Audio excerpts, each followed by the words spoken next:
अजिंक्य तारा सप्त सातारा सप्त तारा सातारा थोरल्या छत्रपती शाहू महाराजांच्या प्रतिभेचा पिसारा म्हणजे सातारा। माय मराठीच्या वाङ्मयप्रेमी रसिक बंधू भगिनींना माझा मानाचा मुजरा। गतवर्षी दिल्लीला साहित्य संमेलन झालं, त्याच्या अध्यक्ष होत्या तारा भवाळकर।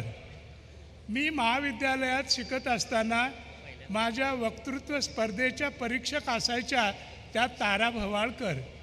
तेव्हापासून त्यांच्या आणि आमच्या मनाच्या तारा जुळलेल्या आहेत। थोर भारतीय लेखिका मृदुला गर्ग, नवमहाराष्ट्राच्या प्रगतीची स्वप्ने पाहणारे आणि ते वास्तवात उतरावीत म्हणून सतत झटणारे मुख्यमंत्री देवेंद्रजी फडणवीस आणि ज्यांनी मला नोकरीमध्ये शिर्डी इंटरनॅशनल एअरपोर्ट एका साहित्यिकाकडं एक विमानतळ संपूर्ण उभारण्याची जबाबदारी दिली आणि ती मला पेलवता आली, हे मी माझं भाग्य समजतो। या समारंभात स्वागतशील आणि विनम्र असे स्वागतशील शिवेंद्रजी भोसलेजी, मला आठवतं मी पानिपताकडे निघालो होतो। पहिल्यांदा माझा विमान प्रवास, माझ्या शेजारी अभयसिंह राजे भोसले होते आणि ते मला म्हणाले की विश्वासराव, तुम्ही पानिपत या विषयाला असा न्याय द्या की पानिपत हा अशुभ शब्द उद्या पुण्यपथाचा त्याला सुगंध निर्माण झाला पाहिजे। आणि त्यांच्याच पुत्राकडून माझा आता शिवेंद्र राजांच्याकडून सन्मान व्हावा, हे मी चांगला दुग्ध शर्करा योग मानतो। या ठिकाणी उपस्थित असलेले मंत्री गोरेजी, गोवा, हैदराबाद आणि बृहन महाराष्ट्रातून आलेले आमचे महाराष्ट्र मंडळांचे प्रतिनिधी, ज्यांना 5 पैशाचं अनुदान मिळत नाही तरीसुद्धा आपापल्या राज्यामध्ये वर्षानुवर्ष पदरमोड करून माय मराठीची राजवस्त्र सांभाळण्याचं ते काम करतात, त्याबद्दल त्यांना मी इथं मानाचा मुजरा करतो। मित्रहो, या सातारच्या 99व्या साहित्य संमेलनाच्या अध्यक्षपदासाठी आपण एका पाटलाला बोलावलेलं आहे आणि पाटील हे आडनाव घेतलं की 3 फड डोळ्यापुढे उभे राहतात। कुस्तीचं फड, तमाशाचं फड आणि उसाचं फड। पण तुमच्या समोर बोलणारा हा पाटील फक्त शब्दाच्या फळामध्ये रंगणारा आहे। इथे 99व्या साहित्य संमेलनाचा अध्यक्ष एका पाटलाला करा, अशी मागणी जोशी आणि कुलकर्णींनी केली। आणि तुम्हाला माहिती आहे की बिघडलेला गाव जर सुधारायचा असेल तर पाटील आणि कुलकर्ण्यांना युती करावीच लागते। आणि या निमित्तानं मला आमच्या पट्टे बापूरावांचं कवन आठवतं की ही नटरंगी नार मारी काळजाला वार, हिने पाटलाला घातला डोळा, कुलकर्ण्याला केला खोळा, मास्तरानं सोडली शाळा हिच्यासाठी। हा अशी आमची ही जुनी वहिवाट आहे। आज या ठिकाणी अध्यक्षपद स्वीकारताना माझे गुरु बॅरिस्टर पी.जी. पाटील, माझे वाङ्मयीन गुरु शंकर सारडा यांची आठवण येते। हातकणंगलेकर, कनबरकर सर, चंद्रकुमार नलगे या गुरुजींची आठवण येते। आणि या जिल्ह्यामध्ये पाचगणित महात्मा फुले शाळेमध्ये कंठलेले ते मला मंथरलेले दिवस आठवतात। मित्र हो, सातारा जिल्ह्यामध्ये आमचे 2 करवीर पुत्र असे होते जे साहित्य संमेलनाच्या अध्यक्षपदासाठी जात असताना दुर्दैवानं ते त्यापर्यंत पोहोचू शकले नाहीत, पण तरी त्यांचा मला वाङ्मयीन आधार होता असे डॉक्टर आनंद यादव आणि मला भावासारखे असणारे शिवाजी सावंत यांचीही मला खूप आठवण येते। मित्रांनो, सातारा म्हणजे नीरा नदीच्या खळाळत्या पाण्यापासून ते वारणेच्या प्रचंड प्रवाहापर्यंत, महाबळेश्वरापासून मान खटाव तिकडं दैवडी आणि मिरजेपर्यंतचा मुलूक म्हणजे सातारा मुलूक। या साताऱ्याचं महत्त्व असं की इथल्या भूमीतला पुत्र दत्ताजी शिंदे, ज्याने 1758 साली आटकेवर झेंडा रोवलेला होता आणि त्याच्यासोबत होते राघोबा पेशवे आणि मल्हारराव होळकर, सातारच्या वैभवासाठी आणि स्वायत्ततेसाठी झुंजणारे दुसरे वीर म्हणजे रंगो बापूजी गुप्ते, जे सातारच्या प्रतापसिंह राजांची कहाणी मांडण्यासाठी लंडनला गेले आणि लंडनच्या दरबारामध्ये ते इंग्रजी शिकले आणि उत्तम इंग्रजीमध्ये त्यांनी आपल्या राजाची कैफियत मांडली. त्यांचं मराठी कुणाला समजत नव्हतं, ते इंग्रजी शिकले आणि त्यांनी स्वतःचा गट निर्माण केला, रंगो बापूजी गट. रंगो बापूजी तिकडे 14-15 वर्ष राहिले. इकडे प्रतापसिंह वारले. त्यांनी पार्लमेंटला सांगितलं की अरे राजा मेला तरी न्याय मेला नाही आणि म्हणून मी माझ्या राजाच्या साठी काम करणार आहे. या जिल्ह्यामध्ये जे प्रति सरकार झालं, क्रांतिसिंह नाना पाटील आणि धनिनीच्या बागेमध्ये शैक्षणिक रयत शिक्षण संस्थेचं रोपटं लावणारे आमचे भाऊराव पाटील, इतिहासाच्या प्रांगणात उजळलेल्या महाराणी ताराबाई, येसूबाई, महाराणी दुर्गाबाई आणि क्रांतिज्योती सावित्रीबाई फुले या सर्वांची मला आठवण येते. शिवरायांचे आठवावे रूप, शिवरायांचा आठवावा प्रताप असं उत्तम काव्य लिहिणारे संत रामदास स्वामी आणि बाळ सीताराम मर्ढेकर, तत्वज्ञानाची पेठ निर्माण करणारे आमचे तर्कतीर्थ लक्ष्मण शास्त्री जोशी, संयुक्त महाराष्ट्राच्या लढ्यामध्ये झुंजणारे VN पाटील आणि वकील आणि शेख काका इथलेच. या जिल्ह्यानं महाराष्ट्राला 5 मुख्यमंत्री दिलेले आहेत. एवढंच नव्हे तर जिल्ह्याच्या बाहेर नेहरू आणि कृपलानी असताना तेव्हाचा उत्तर प्रांत म्हणजे आताच्या उत्तर प्रदेशाचे 7 वर्ष मुख्यमंत्री ठरलेले सुपुत्र या जिल्ह्याचे होते आणि त्यांचं नाव आहे गोविंद वल्लभ पंत, कराडजवळच्या औंधचे ते लोकांचा राजा असलेले आमचे औंधचे पंतप्रतिनिधी मालोजी राजे निंबाळकर.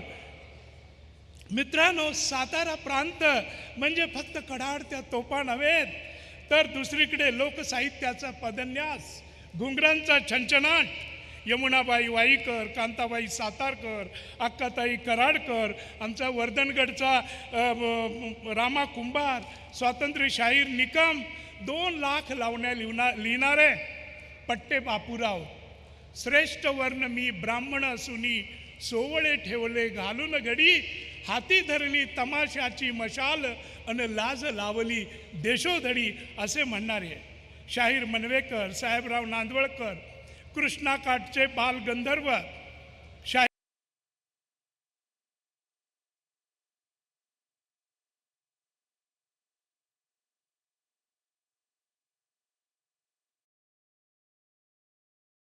अण्णाभाऊ साठे, सातारा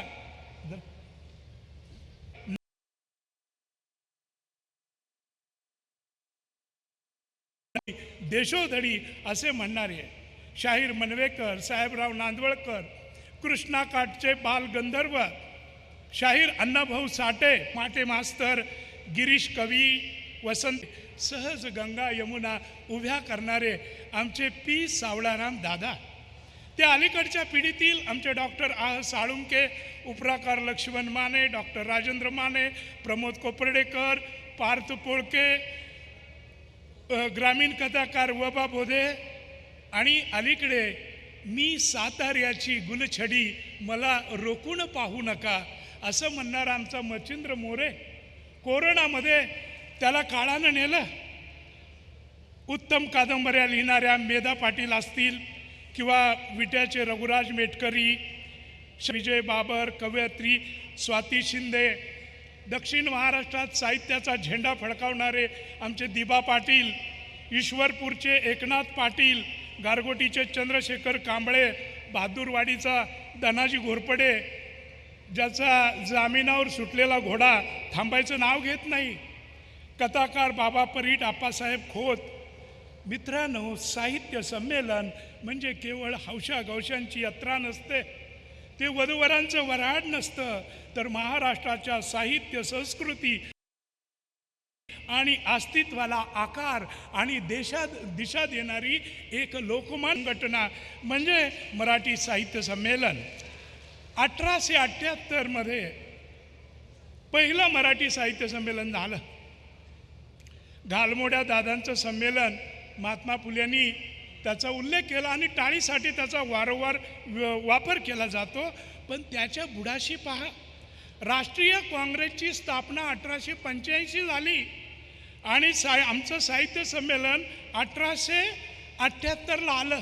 म्हणजे काँग्रेसची स्थापना होण्याआधी महाराष्ट्राच्या साहित्य संस्कृतीच्या गाभ्याला हात घालणारं हे आमचं साहित्य संमेलन आहे.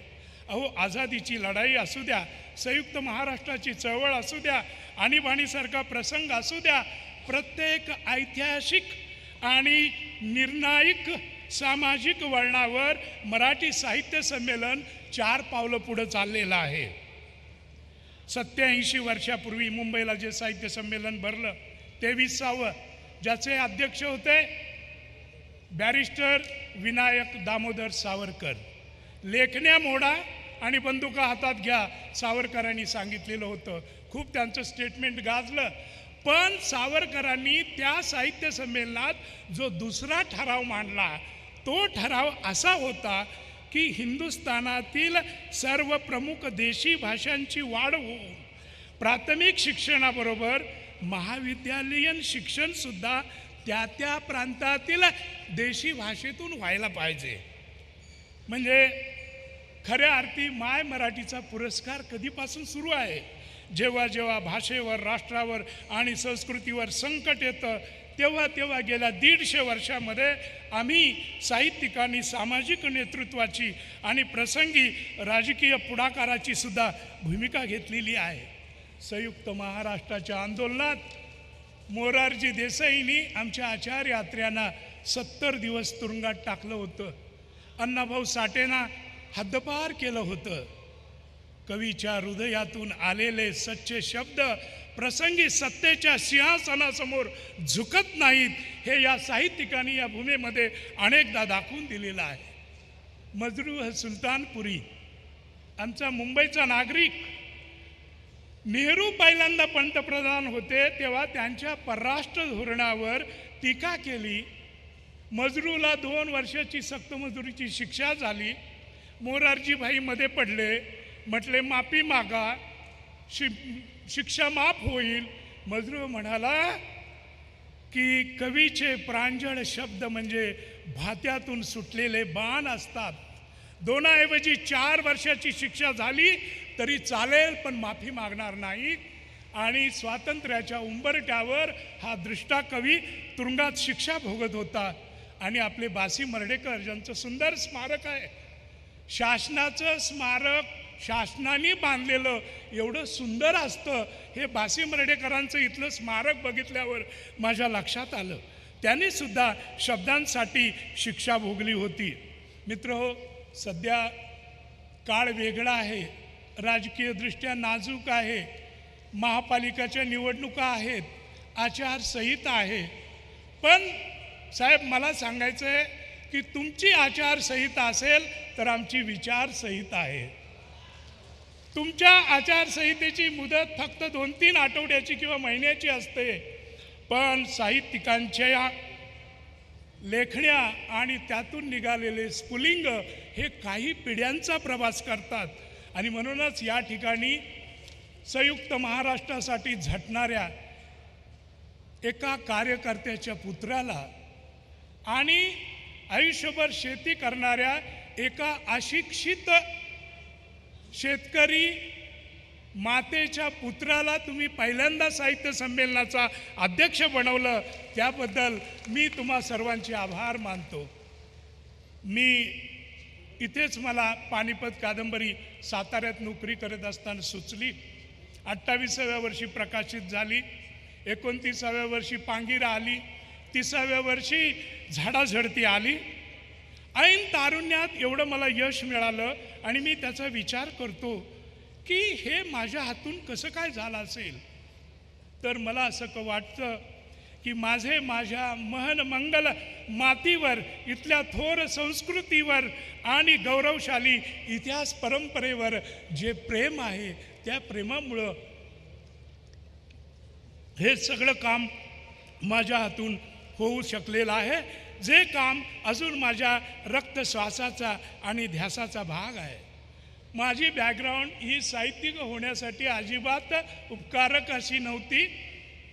1400 लोकवस्तीचं माझं गाव, मारुतीच्या मंदिरात शाळा भरत होती, जिल्हा परिषदेचा मी विद्यार्थी, समोरून वाहणारी वारणेचा प्रचंड पाऊस. पण मित्रांनो, माझ्या परिसराला देणगी होती ती निसर्गाची, आणि बाजूला सहारा होता तो शिवप्रभूंच्या इतिहासाचा.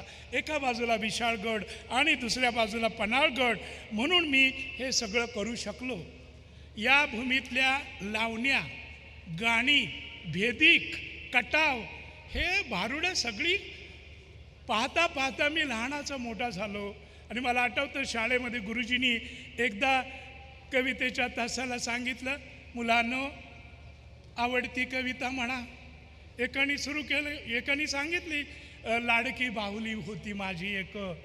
दुसऱ्या म्हणाला डुंपट डुंपट लय जी चाले जोरात. गुरुजी म्हणाले पाटील कविता म्हणा. आम्ही ठेवला कानावर हात आणि केली सुरुवात. नेसली ग बाई चंद्रकळा टिपक्याची, नेसली ग बाई चंद्रकळा टिपक्याची, तिरपी नजर माझ्यावर या सावळ्या हरीची.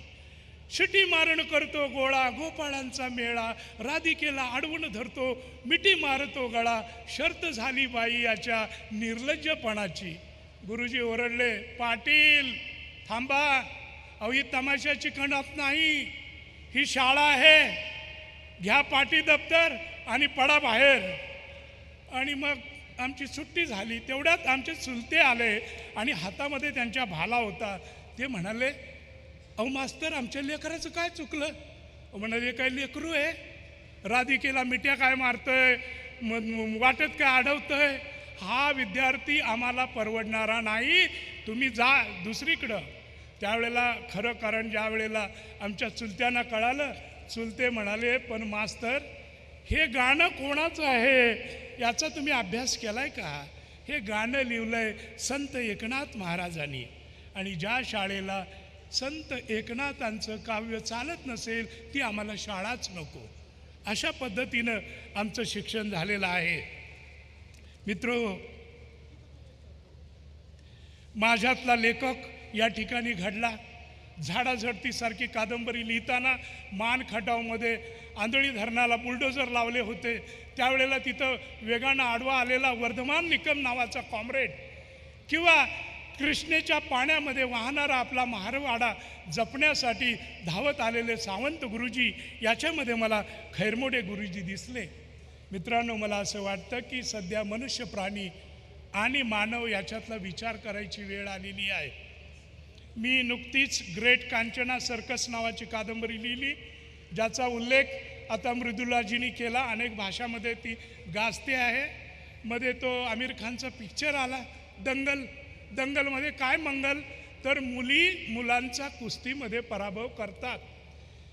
मी काही प्रतिक्रिया व्यक्त केली नाही. मी त्यांना म्हणालो, अरे मुलं सोडाच, 100 वर्षापूर्वी तारा शिंदे नावाची आमची मुलगी कोल्हापूरची वाघाबरोबर कुस्ती खेळायची आणि वाघाला घाम फाडायची. तिची शाहू महाराजांनी तिला हत्ती दिले, घोडे दिले आणि तिनं सर्कस काढली होती. आज बांधावर ज्या वेळेला शेतकऱ्याला ठराविक वेळेमध्ये उसाला पाणी पाजावं लागतं, नागाच्या मानेवर फडीवर पाय ठेवून तो शेती पिकवतो, आणि त्यावेळेला प्रत्येक ठिकाणी बिबटे उभे आहेत. एका जुन्नर तालुक्यामध्ये 54 माणसं मरण पावली, 150 माणसं जखमी झाली आणि 25,000 जनावरं ही बळी पडलेली आहेत.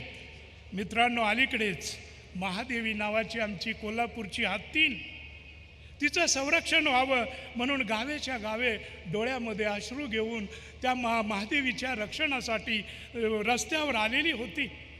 परंतु आमच्या पेठा किंवा प्राणीमात्र संघटनेनं आमचं भारताचं एवढं मोठं फॉरेस्ट डिपार्टमेंट, कोट्यावधीचं बजेट, तिथले फॉरेस्ट ऑफिसर सगळे नापास ठरवले आणि महादेवीला पाठवली ती एका उद्योगपतीच्या जंगलामध्ये.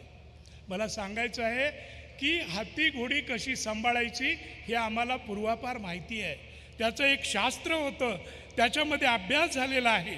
मतंग ऋषींनी गजशास्त्र लिहिलं, शालिहोत्र ऋषींनी संशोधन करून अश्वशास्त्र लिहिलं. आणि म्हणून मला असं वाटतं की ही जनावरं पुन्हा सर्कसीमध्ये देण्याची वेळ आलेली आहे आणि प्राणीमात्रांचं फारसं काही ऐकायची गरज नाही. 100 वर्षापूर्वी द आस्पेक्ट्स ऑफ नॉवल, कादंबरी फॉर्मचे गुण, मग त्याच्यामध्ये कथानक असेल, नाट्य असेल, पण याहीपेक्षा पुढे आपण जर विचार केला तर कादंबरी ही परदेशी नाही, स्वदेशी आहे. आमच्या रानामध्ये सुंब रानं मांडलं गा कवाच्या बा वेळेला अशी गाणं असतील, ही सगळी गाणी किंवा बटाव मोहनाचा वग, हरिश्चंद्राचा वग, असे लांब पल्ल्याचे जे फॉर्म होते त्याला आपण कादंबरीसारखेच होते, मान्य करायला पाहिजे. पण बुद्धीचे बृहस्पती जिथे राहतात त्या पुण्यामध्ये पानशेतचा प्रलय घडला, परंतु त्या पानशेतवर एखादी सुंदर कादंबरी आली नाही. जेव्हा जीवनामध्ये हिंसा घडते, नाट्य घडतं, कोलाहल घडतो, तेव्हा ते आव्हान तिथल्या नाटककारांना आणि कादंबरीकारांना असतं. ही भूमी आपल्या सावित्रीबाईची आहे. मुली शिकत नव्हत्या, पण अलीकडच्या काळामध्ये शिकणाऱ्या मुली, मग त्या पुण्यामध्ये असतील, उच्च शिक्षण घेत असतील, कुठल्या दवाखान्यातल्या डॉक्टर असतील किंवा इंजिनियर असतील, मुलींच्यावर जे हल्ले होतात हे पाहिल्यानंतर माझं काळीज म्हणजे तुटतं. या भूमीमध्ये शेतकऱ्यांची कहाणी मांडणारा पहिला बंडवाला होता, ज्याचं नाव होतं महात्मा फुले. 1881ला त्यांनी गुलामगिरी नावाची कादंबरी ऐवज आपल्याला दिलेला आहे आणि शेतकरी वर्गाची परवड सांगितलेली आहे. सदानंद देशमुख यांचा 12 मास, व्यंकटेश माडगुळकर यांची काळी आई, उद्धव शेळके यांची धग, रवा दिघे यांची आई आहे शेतात, अशा कादंबऱ्या काही आहेत. पण मित्र हो, सध्याची परिस्थिती खेड्यातली खूप भयानक आहे. अनेक गावामध्ये मुलांची लग्न झालेली नाहीत कारण त्यांना नोकऱ्या नाहीत. मुलींची लग्न होत नाहीत कारण बाप म्हणतो की बेकार मुलाच्या गळ्यामध्ये माझी पोरगी बांधण्याऐवजी घरामध्ये मेलेली काय वाईट. आणि आपण सर्वांनीच विचार करायला पाहिजे, अशी एक भयानक परिस्थिती आहे. 1986 साली साहेबराव कुर्वे नावाच्या चिखल गावांच्या शेतकऱ्यानं आत्महत्या केली आणि 27 वर्षात पुढे 96,000 शेतकऱ्यांनी आत्महत्या केल्या. म्हणजे दर दिवशी एक किंवा एकापेक्षा अधिक शेतकरी हत्या करतात, आत्महत्या करतात. हे फक्त शासनाचं अपयश नाही, गेल्या 40 वर्षातलं हे समाजाचं अपयश आहे, तुम्हा आम्हा कलावंतांचं अपयश आहे. प्रत्येक वेळेला काय सांगितलं जातं की शेतकऱ्याला शेती परवडत नाही. अरे मी विचारतो, या भूमीमध्ये जे सरकारी अधिकारी आहेत त्यांच्या कुटुंबाने किंवा त्यांच्या नातेवाईकांनी सुरू केलेला कुठला धंदा कधी बुडालेला आहे का? किंवा नगरपालिकेच्या मेंबरपासून संसदेपर्यंत कुठल्या लोकप्रतिनिधीच्या कुटुंबाने किंवा नातेवाईकांनी केलेला कुठला धंदा बुडलेला आहे का? आणि मग हे शेतकऱ्यांच्याच जीवनामध्ये ही वाताहत का यावी? आणि म्हणून साहित्य संमेलनाचा अध्यक्ष एका शेतकरी महिलेचा पुत्र झाला, म्हणून माझी शासनाला अशी विनंती आहे की लाडक्या बहिणीप्रमाणेच लढाऊ धरती माता या तत्वावर एखादी योजना सुरू करावी आणि खूप त्यामुळं समाजामध्ये प्रगती होईल.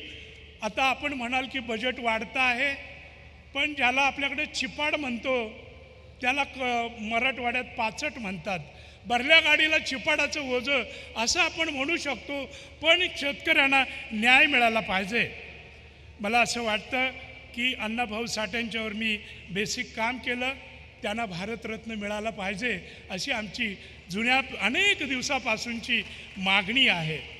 मराठीचं जे साहित्य आहे, दलित साहित्य असो, हे दलित साहित्य आणि आत्मकथा ह्या वाखाणण्याजोग्या आहेत.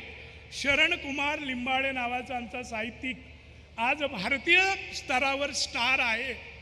एकेकाळी वि स खांडेकर हे मल्याळी लेखक आहेत, तामिळ लेखक आहेत असं मानलं जायचं, कारण त्यांना ते आपले वाटायचे. तसे मल्याळी भाषेमध्ये सर्व ठिकाणी मुखपृष्ठावर आमच्या शरणकुमार लिंबाळेंचेच चित्र तुम्हाला दिसतील. साहित्यिकांचा आढावा मी घेतलेलाच आहे. त्याच्यामध्ये कथा कादंबऱ्यांमध्ये भारत सासणे आहेत, देशमुख लक्ष्मीकांत आहेत, महेश केळुसकर, अशोक बागवेसारखे कवी आहेत आणि विशेषतः लोकधारेमध्ये काम करणारे समीक्षेच्या क्षेत्रात रणजित शिंदे आहेत, नितीन रिंडे, मिलिंद कसबे आहेत, प्रज्ञा लोखंडे आणि अनुराधा पाटील यांच्या कविता दिसामासाने अधिक प्रगल्भ होताना दिसतात. किशोर कदम, कल्पना धुमा, दुधाळ, दासू वैद्य, मीनाक्षी पाटील, निर्मोही पडके, संजय कृष्णा पाटील, संतोष पवार, मनीषा उगले, कणकवलीचे मोहन कुंभार यांची कामगिरी उत्तम आहे. आणि आज जिल्हा परिषदेच्या क्षेत्रातून आणि ग्रामीण भागातून अनेक नवकवी आणि कथाकार येत आहेत, ज्याच्यामध्ये निशा डांगे, आशा डांगे, सविता जमाले करंजकर, संजीवनी पाटील, रोहिणी पांडे, अनिता यलमाटे, स्मिता पाटील, कैलाश दौंड अशी खूप लोक आहेत. मी अलीकडेच छत्रपती शिवाजी महाराजांच्या जीवनावर अस्मान भरारी नावाची कादंबरी लिहिलेली आहे. आणि आपल्याला माहिती आहे की केळुसकर गुरुजींचं योगदान हे आहे की केळुसकर गुरुजींनी आधुनिक महाराष्ट्राला आधुनिक शिवचरित्र दिलं आणि त्याचबरोबर बुद्ध नावाचा आरसा त्यांनी डॉक्टर आंबेडकरांना दिला. आता छत्रपती शिवाजी महाराज या संकल्पनेबद्दल बाबत मी थोडक्यात सांगेन की मी त्या ठिकाणी थांबलेलो आहे. जगातले सगळे संशोधन, इतिहास लेखक सगळं काही मी पाहिलं आणि माझ्या असं लक्षात आलं की छत्रपती शिवाजी राजे यापेक्षा मोठं काही नाही आहे. देवानं त्यांना किती आयुष्य दिलं हो? फक्त 18,633 दिवस, म्हणजे फक्त 49 वर्षाचं आयुष्य. आणि 49 वर्षाच्या आयुष्यामध्ये छत्रपतींनी एवढा मोठा पराक्रम केला. माझ्यातला लेखक कधी कधी स्वप्नावस्थेत परमेश्वराशी भांडतो आणि परमेश्वराला विचारतो की देवा, माझ्या राजाला तू आणखी 10 वर्षाचं आयुष्य का दिलं नाहीस? त्यावेळेला परमेश्वर माझी छेड काढत म्हणतो की हां ठीक आहे, दिलं असतं तुमच्या राजाला 10 वर्षाचं आयुष्य, तर राजाने काय केलं असतं? मी म्हणतो की महाराजांना तुम्ही फक्त 10 वर्षाचं आयुष्य देऊन पाहायचं होतं.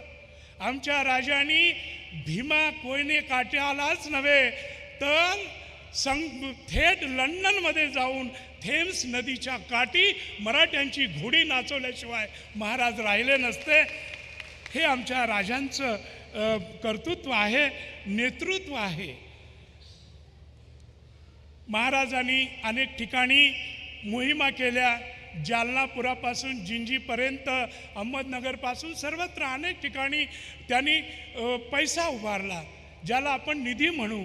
आणि निधी हा शासनासाठी आवश्यक असतो, पण आमचे शिवाजी राजे हे जगातले पहिले राजे असे होते की ज्यांनी सांगितलं की निधीबरोबरच न्याय आणि नीती ही महत्त्वाची असते. आणि या दृष्टिकोनातून डॉक्टर आंबेडकरांची मला आठवण येते की डॉक्टर बाबासाहेब आंबेडकर चवदार तळ्याच्या वाटेवर होते. त्यावेळेला एका गावातला तंटा मिटत नव्हता, लवकर निकाल लागत नव्हता. मग आंबेडकर एक कायदा क्षेत्रातले अधिकारी व्यक्ती म्हणून गावकऱ्यांनी विचारलं की हा निकाल यांनी कधी लावला पाहिजे. आंबेडकरांनी गावकऱ्यांच्या समजणाऱ्या भाषेमध्ये सांगितलं की तुमची लेक जर तुमच्या घरी बाळंतपणाला आली असेल तर बाळाचं तोंड पाहण्यापूर्वी तिला काय असेल तो दवा आणि ओवा द्या. पहिल्या बाळासाठी केलेलं औषध हे तिसऱ्या बाळासाठी उपयोगी येणार नाही आणि जर तुम्ही ते ठेवलं तर त्याला न्यायही म्हणता येणार नाही आणि नीतीही म्हणता येणार नाही. पानिपत ज्याचा उल्लेख आता मुख्यमंत्री महोदयांनी केला, मी सरकारी अधिकारी आहे हे माहिती नव्हतं तेव्हा ते पानिपतच्या प्रेमात पडलेले होते. आणि पानिपत ही मराठ्यांच्या जीवनातली अशी लढाई होती की अहमदशाह अब्दाली जिंकला पानिपतचं युद्ध, पण त्याचे पाय लटपटत होते मराठा हा शब्द कानावर पडल्यामुळं. आणि जगातली पानिपतची ही एकमेव लढाई की ज्यानं जिंकली तो सिंहासनावर येऊन बसला नाही, ज्यानं जिंकली त्यानं तिथला खजिना ताब्यात घेतला नाही. आणि सातारच्या दृष्टिकोनातून मोठा घात पानिपतचा असा की पानिपतच्या मोहिमेने सातारचा एक महापुत्र आणि लाडका जावई हरवला. महापुत्र म्हणजे दत्ताजी शिंदे आणि जावई म्हणजे सदाशिवराव भाऊ पेशवे, हे सातारचे जावई होते. लोकांनी माझ्या साहित्यावर एवढं प्रेम केलं की त्या साहित्याच्या रकमेतून मी कोल्हापूरला एक बंगला बांधला आणि त्या बंगल्याचं नावच मी पानिपत असं ठेवलं. मित्रांनो, मुंबई ही साहित्यिकांना नेहमी आवडते. नारायण सुर्वे, बाशी मर्डेकर, नामदेव डसाळ यांनी कवितेमध्ये वर्णन केलेलं आहे. आम्ही पाहिलेली मुंबई होती जी गिरण्यांच्या भोंग्यावर जागी व्हायची, पण आता ती तिथं राहिलेली नाही. आता त्याच मुंबईमध्ये 50-50 मजली इमारती आहेत त्या गिरण गावामध्ये आणि एक फ्लॅट हा 50-50 कोटीला विकला जातो. आणि पूर्वीचा गिरणी कामगार डोळ्यात पाणी आणून ते आसमानातले स्विमिंग पूल बघत असतो. त्या 65 गिरण्यांची, त्या 2,80,000 कामगारांची कहाणी मी लस्ट फॉर मुंबई लिहिली. तुम्हाला माहिती आहे की तिथे गाववाल्यांची एक खोली असायची की त्या एका खोलीमध्ये 70 माणसं झोपायची. कशी तर जशी गिरणीला पाळी तशी झोपायला सुद्धा पाळी. पण खरा संघर्ष व्हायचा तो दुसऱ्या दिवशी संडासच्या लाईनीला. एका वेळेला 40-40 लोक हातामध्ये डालड्याचा तो डबा घेऊन उभे असायचे, मी उभा असायचो. पुढे मला लोक विचारायला लागले की विश्वास पाटील, जीवनात अनेक प्रसंग दुःखद आले, सुखद आले, तरी तुम्ही कळा जिरवायला कुठे शिकला? मी त्यांना सांगतो, त्या कामगार वस्तीमध्ये मी खऱ्या कळा जिरवायला शिकलेलो आहे. मित्रांनो, आज इथे मला एका गोष्टीचं कौतुक करावंसं वाटतं की ज्या सरकारी अधिकाऱ्याच्या बुद्धीला मी सलाम करतो, ज्यांनी विवा शिरवाडकर यांच्या नावानं मराठी भाषा दिन सुरू केला. पण याच शिरवाडकरांनी मराठीबद्दल काय म्हटलेलं होतं? त्यांनी मंत्रालयाच्या दारात चिंध्या पांघरून माय मराठी उभी आहे असं म्हटलं होतं. आणि त्यांच्या कवितेचं पोस्टर हे मनोहर जोशी मुख्यमंत्री असताना त्यांनी बनवलं होतं आणि सरकारी सर्व कचेऱ्यावर लावलं होतं. काय त्या कवीचे शब्द आहेत? 50शीची उमर गाठली अभिवादन मज करू नका, मीच विनवते हात जोडुनी वाट वाकडी करू नका, परभाषेत ही व्हा पारंगत ज्ञान साधना करा, तरी माय मराठी मरते इकडे परकीचे पाय चेपू नका. ही भावना त्यांनी व्यक्त केलेली आहे. पण आज आपण जर पाहिलं, आंबेडकर, आचार्य अत्रे आणि इतर सर्व आमच्या नेत्यांनी ग्रंथ आणि ग्रंथालयाचं महत्त्व दिलेलं होतं. आज आपल्याला साहेब आपण खूप झटून अभिजात भाषा आणलेली आहे, पण त्या अभिजात भाषेमध्ये जी काही छोटी छोटी कारणं आहेत त्यामुळं या भाषेचा कसा घात होतो हे कोणीतरी सांगणं गरजेचं आहे. ग्रंथ आणि ग्रंथालयाची जी चळवळ जी यशवंतराव चव्हाणांनी पहिल्यांदा सुरू केली तिला आता घरघर लागलेली आहे. गेल्या कित्येक वर्षात नवी ग्रंथ खरेदी होतच नाही. गेल्या वर्षी मी हरियाणाला गेलो होतो, तिथे चळवळ नवी उभी राहिलेली आहे, एक गाव आणि एक ग्रंथालय, पण आता चळवळी इथे दिसत नाहीत. मी तुम्हाला सांगतो की अभिजात मराठी 12 कोटी लोकांची आपण मराठी म्हणतो, पण ललित पुस्तकांची दुकानं किती आहेत? 35. फक्त 35. म्हणजे 2 कोटीच्या मुंबईमध्ये 5 ललित पुस्तकाची दुकानं आहेत आणि ती दादरपर्यंतच आहेत आणि उर्वरित महाराष्ट्रामध्ये 30. 36 जिल्ह्यामध्ये 20 जिल्ह्यांच्या मुख्यालयामध्ये मराठी पुस्तकाचं दुकान नाही. कुठं जायचं आणि काय घ्यायचं? त्यामुळं मी आपल्याला अशी विनंती करतो की पूर्वी ST स्टँडवर आणि रेल्वे स्टेशनवर जी वर्तमानपत्राची आणि पुस्तकांची दुकानं होती त्यांचे भाव चढवले गेले आणि ते मिठाईवाल्यांनी घेतले. ती त्यांची मिठाई बंद करा आणि आमच्या साहित्य शारदेचं द्वार पुन्हा खुलं करा अशी मी आपल्याला विनंती करेन. दुसरी महत्त्वाची गोष्ट म्हणजे महाराष्ट्रामध्ये जेवढे जिल्हे आहेत त्या जिल्हाधिकाऱ्यांच्या कार्यालयामध्ये माफक दरात मराठी पुस्तकाचं दुकान सुरू करावं. जिथे तुम्ही शासनाचे ग्रंथ, मराठी भाषा विभागाचे ग्रंथ आणि साहित्य संस्कृती मंडळाचे ग्रंथसुद्धा तुम्ही स्वस्तामध्ये विकू शकाल. मला असं वाटतं की ग्रंथालयीन कर्मचाऱ्यांचे प्रश्न सुटले पाहिजेत. कारण महापालिकेमध्ये आपण 500 ते 1000 सफाई कर्मचाऱ्यांना वेतन देतो. का? तर ते त्या नगराची सफाई करतात.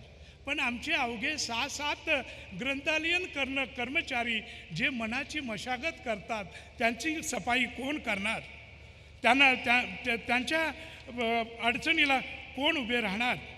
पण हे मान्य करावं लागेल की निव्वळ शासनावर टीका करून चालणार नाही. आज आमच्या महाराष्ट्राची प्रगती सुपरसॉनिक वेगाने घडते आहे, हेही आपल्याला मान्य करावं लागेल. नागपूर ते मुंबई ही समृद्धी मार्गाची कल्पना मला सुद्धा कपोलकल्पित वाटली होती. पण परवा आग्र्याला जाताना 2-3 वेळा त्या मार्गावरून मी गेलो आणि विशेषतः संभाजीनगरच्या पुढे गेल्यावर या डोंगरापासून त्या डोंगरापर्यंत एखादा झुलता फूल विश्वकर्म्याने बांधावा तसा एवढा प्रचंड रस्ता जो आपण बांधलेला आहे त्याबद्दल मी आपलं अभिनंदन करतो. आणि आपल्या सर्व अगदी छोट्या कर्मचाऱ्यापर्यंत सर्वांचं मी अभिनंदन करतो. फक्त मला एवढंच सांगायचं आहे की आमच्या गडकरी युगामध्ये दिल्लीपर्यंत 6 पदरी रस्ते झालेले आहेत, शेकडो ब्रिज झालेले आहेत, पूल झालेले आहेत. एका ब्रिजला हजारो कोटी रुपये लागतात. पण आपलं साहित्य संस्कृतीचं जे बजेट असतं ते किती असतं? माझी खात्री आहे तशा नदीवरच्या मोठ्या पुलाच्या बजेट आणि साहित्य संस्कृती मंडळाचं किंवा भाषा विभागाचं बजेट हे म्हणजे 60 वर्षाचं बजेट एका बाजूला आणि त्या पुलाचं काम एका बाजूला. पण आपण लक्षात ठेवलं पाहिजे की साहित्य संस्कृतीचा जो पूल आहे तो एका पिढीकडून दुसऱ्या पिढीकडे जाणार आहे, तो आपल्या ज्ञानाचा प्रवास करणार आहे. आणि त्यासाठी महत्त्वाची गोष्ट आपण लक्षात घेतली पाहिजे. शेजारच्या कर्नाटक राज्यामध्ये एक जरी विद्यार्थी शाळेत असला तरी कन्नड शाळा चालली पाहिजे असं नियम आहे. आणि त्याच तत्वावर मी सांगतो की आपल्याकडं एकही मराठी शाळा बंद पडता उपयोगाचं नाही. मी 5वीत असताना आमचा पट फक्त 5 जणांचा होता. हे पटाचं जर गाणं त्यावेळेला असतं तर मी मराठी शिकूच शकलो नसतो, माझं शिक्षण पूर्ण झालं नसतं. एका वर्गामध्ये एखादा विद्यार्थी असला, दुसरा विद्यार्थी असला तरी शाळा चालली पाहिजे. कारण कुणी सांगावं मराठी शिकणारा तो एक विद्यार्थी उद्याचा ज्ञानेश्वर होईल, दुसरा तुकाराम होईल. आणि म्हणून मराठी भाषेच्या दृष्टिकोनातून आपण प्रयत्न केले पाहिजेत असं मला वाटतं. मुंबई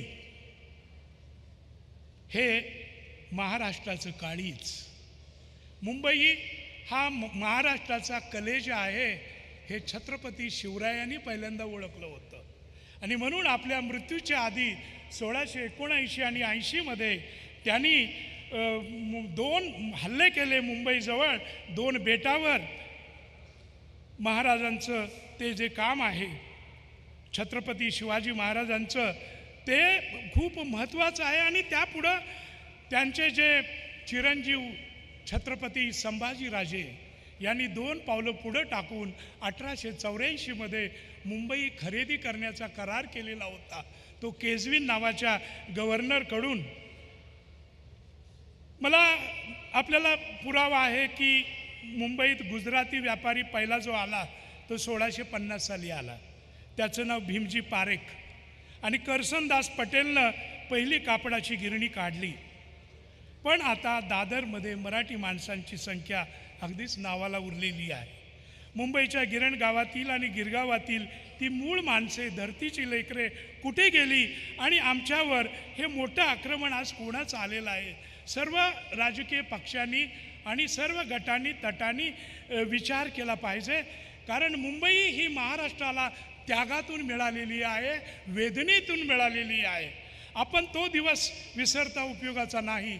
21 नोव्हेंबर 1955 महाराष्ट्राचे 3 तुकडे होणार होते, मुंबई, गुजरात आणि महाराष्ट्र. तेव्हा महाराष्ट्र माझा महाराष्ट्र म्हणत गिरणी कामगार पांढरपेशे 4 लाखांचा मोर्चा निघालेला होता आणि त्याचं नेतृत्व केलं होतं आमच्या सेनापती बापटांनी. चकाकली संगीन अन्यायाची फौज उठली कामगारांची, शेतकऱ्यांची, मध्यमवर्गीयांची. उठला मराठी देश, आला मैदानी त्वेष, वैरी करण्या नामशेष. गोळी डमडमची छातीवर सायली, माझ्या जीवाची होती या कायली, असं आमच्या शाहिरांनी सांगितलेलं आहे. डमडमची गोळी म्हणजे ती गोळी की आत घुसली की जखम करायची आणि पुन्हा आत गेली की तिचा ब्लास्ट व्हायचा. 21 नोव्हेंबर या दिवशी 15 जण हुतात्मे झाले, पुढे 106 जण हुतात्मे झाले. पण आपण काळजी करायचं कारण नाही. आपल्या सर्वांचंच मुंबईवर प्रेम आहे. आमच्या अण्णाभाऊनी एका ओळीत सांगितलेलं आहे, अरे वाघाला नक गरुडाला पक, तशी मुंबई मराठी माणसांची. मला या निमित्तानं हे सांगायचंच आहे की या मुंबईच्या भवितव्याबाबत आपण विचार करायला पाहिजे. 99व्या मराठी साहित्य संमेलनाचा अध्यक्ष म्हणून भीती मी घालत नाही, तर वस्तुस्थिती सांगतो. कारण संयुक्त महाराष्ट्रावेळी आमची संख्या 52% होती. 2001ला ती 30% गेली आणि त्यानंतर ती आता फार खाली आलेली आहे. दुर्दैवाने आमचे हत्ती आणि लालबागेत नवसाला पावणारे देवसुद्धा आमचे राहिलेले नाहीत. ते देव परत मिळवण्यासाठी मग कुठल्या देवाचा नवस करायचा असा प्रश्न पडतो. हिंदी आणि इंग्रजी भाषेला आमचा विरोध नव्हता, नाही. आईच्या दुधावर वाढलेलं बालक जसं बलवान होतं तसं आईच्या शब्दावर वाढलेलं बालक बलवान तर होतंच आणि गुणवान पण होतं. अहो, एकदा घोडेस्वारी करायला शिकलं, घोड्याची रपेट मारायला, की कुठल्याही घोड्यावरून तो रपेट मारू शकतो. गेल्या 50 वर्षात महाराष्ट्रात आंतरराष्ट्रीय कीर्तीचे जे शास्त्रज्ञ होऊन गेले त्या सगळ्यांचा अभ्यास करता 98% शास्त्रज्ञ हे मराठीमध्ये शिकलेले आहेत. महात्मा फुलेंनी 1881 साली इंग्रज साहेबाला सांगितलं यतदेशीय भाषेत शिक्षण मिळालं पाहिजे. बॅरिस्टर सावरकरांनी साहित्य संमेलनाचं अध्यक्ष असताना तेच सांगितलं. आणि महात्मा गांधींनी मृत्यूच्या पूर्वी 5 दिवस आधी लिहून ठेवलेलं आहे की या देशाची प्रगती जर करायची झाली तर त्या भाषेमध्ये झाली पाहिजे. आज अगदी खरं सांगायचं तर एकूणच माय मराठीच्या अस्तित्वाची लढाई आपल्या प्रत्येकाच्या उंबरठ्यावर येऊन पोचलेली आहे. उद्या तुमच्या देवाऱ्यावर विठोबा समेत ज्ञानेश्वर आणि तुकारामाच्या प्रतिमा टिकाव्यात असे तुम्हाला वाटत असेल तर बंधूंनो, वेळेत जागे व्हा. तुमच्या खांद्यावर झेंडा कोणत्याही जातीचा असो, पक्षाचा असो, धर्माचा असो, त्याचा दांडा मराठी असायला हवा. तुमच्या खांद्यावर पालखी कोणाची असू दे, त्या पालखीचा गोंडा मराठी असायला हवा. डॉक्टर बाबासाहेब आंबेडकर लहान असताना त्यांच्या मातोश्री भीमाबाईंच्या मुखातून, महात्मा फुल्यांच्या मातोश्री चिमणाबाईंच्या कंठातून आणि बाळ शिवरायांना जोजवताना जिजाऊ साहेबांच्या मुखातून जे महणमंगल शब्द आले होते ते मराठीच होते. म्हणून भाषा मराठी हीच आमच्या ललाटी. म्हणून बाप हो, साताऱ्याची ही पवित्र भूमी सोडताना तुम्ही आम्ही खुल्या दिल्यानं कबूल करूया. आपण सर्वजणच कोणत्या ना कोणत्या प्रकारे माय मराठीचे मारेकरी आहोत, गुन्हेगार आहोत. आम्ही आमची मुलं मराठी सोडून अन्य भाषेमध्ये टाकली, आम्ही पाप केलं. पण आपल्या भारतीय धर्मात प्रायश्चित घ्यायची सुद्धा सोय आहे. निदान आपली नातवंड तरी मराठी शाळेमध्ये घालूया आणि ज्ञानोबा तुकोबाच्या पंढरीकडे जाणारा त्यांना रस्ता दाखवूया असं आवाहन करतो आणि आपली रजा घेतो.